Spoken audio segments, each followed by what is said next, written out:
Okay, so the last segment of the commission today was about Brown Mkhwanazi. However, that was halted because of the commissioners needing time to rearrange evidence, documents, and everything, because it seems like probably things are not that arranged when it comes to that. So they moved to the second matter that they wanted to do with which was VUSUMUZI Kat Matala. And the power that this man has seems like he's more powerful than we thought. His power runs even to decide who's going to be part of the Directorate Priority Crimes Investigation Head, because there's a post that was said to be vacant and they needed a head for that.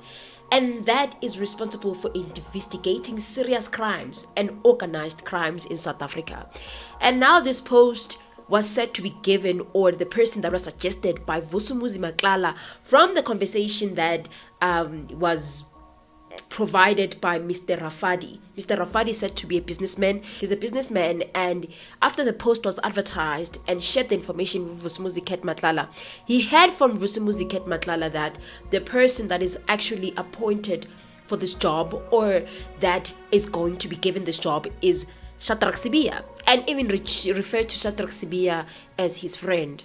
This is so crazy. And what is so alarming is that that plan, I guess, didn't work, because currently the post is still vacant, even though they said that they've had interviews and the applications have been moved to crime intelligence for screening, and then after that probably someone is going to be hired. But his influence for VUSUMUZI Kat Matala is so deep.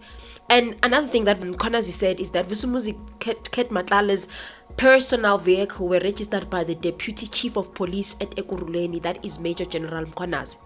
He registered his cars as official municipality police or official vehicle fitted with blue lights. That in one instance, Mr. Kat Matala was found with a cell phone inside prison, inside the correctional facilities. For obvious, he was not supposed to be in possession of such, and such a cell phone was facilitated by individuals within correctional service to get to him because they have access to it. But I must thank the Commissioner of Correctional Services, because on a day when we addressed the nation on the 6th of July, the Commissioner called me because after watching the address, he felt that he must send officials, the credible correctional service officials, to go and inspect this detained person, Kat Matala, and to go and inspect his cell and search him. It is when they did that, on the direction of the Commissioner of Correctional Service, that they found that cell phone. So the Commissioner then contacted me directly, and he said he himself, as a senior officer within the criminal justice system, within law enforcement, he doesn't have much trust on what's happening now in this area. And he says, sure, for sure, someone brought in this cell phone and facilitated for this cell phone to get to the suspect or the detained person inside. And I must make sure that I send someone I trust to go and fetch and collect this cell phone. So that's when the team, GCI Ops team, went to correctional facility and they collected that cell phone from Mr. Kat Matala briefing. So I don't know what you guys think. As I've said, I'm just going to put it as a short so that you guys can understand that part of VUSUMUZI Kat Matala and what was shared. I think more is still gonna come. I'm very much looking forward to hear what is being said about Brown Mkhwanazi, and I will share that with you as soon as I have more information on that. So I know that it's not a secret. All know that VUSUMUZI Kat Matala is very well connected. There is no way, guys, that you can have a cell phone inside of prison without police officers being involved. Police officers are involved with prisoners having cell phones, devices, things that they're not supposed to have. Even with Thabo Bester. Thabo Bester was able to run his full business. He was able to do everything he has done because of the police. He didn't do it by himself and, put the cell phone in other places that we've heard that these people put their cell phones there for them to be able to get to the cell phones inside. If you guys can watch the documentaries, I talk about prisons, stuff like that. People do the most craziest things to ensure that they have weapons inside, they have cell phones and all the things.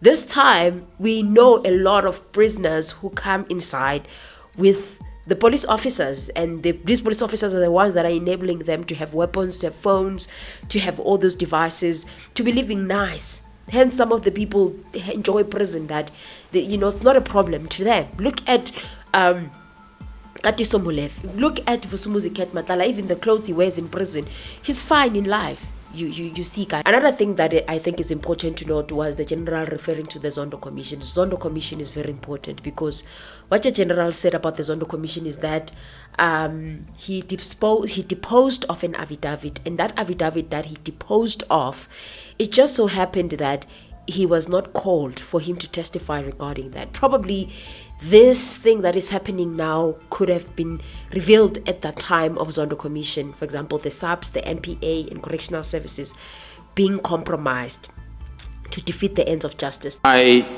portfolio, my profile, the experience I had when I was the acting national commissioner at the time, we will indicate that because in trying to address the issues that crime intelligence and the political involvement, back in 2011, I deposited an affidavit at the Zondo Commission.